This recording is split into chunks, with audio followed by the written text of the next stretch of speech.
好，呢個係冇落 filter 嘅。佢頭先咧 display 俾我睇咧，就係-0.32V，-0.3 EV，跟住依家應該係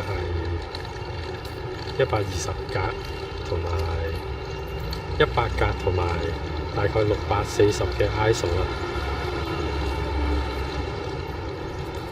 好，依家都係冇落 filter 160格，跟住 EV 係0.0，然後咧就係、ISO 就550，咁我之後落 filter 啦。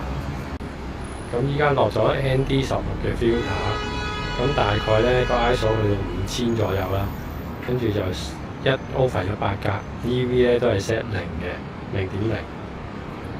咁依家呢個咧就用最勁嗰個 Log2 Mopar 啦，用咗 ND16 filter 120格 ，ISO 咧去到3200啊，咁嗰個 EV 咧係正0.7。好啦，依家 D-Log Mode 大概咧540 ISO， 跟住 EV 係0.0，然之後咧個秒數好似1/200啊。好啦，依家 D-Log Mode 1/160，EV 係0.0，個 ISO 咧就係550，落咗位 ND16 filter。咁咧依家係最正常 mode 或者唔係 Log Mode 啊，咁佢係1/100。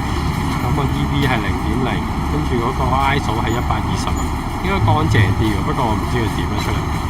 依家換咗64嘅 filter，咁即係 ND64，咁佢上到1400嘅 ISO 啊，但係嗰個 EV 都係0.0，咁個格數咧1/120。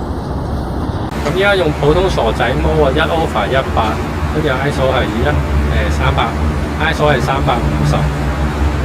咁個 EV 係0.0，依家勁大陽光啊，大個 ISO 都係1000啦，因為係咪64 filter 太勁咧？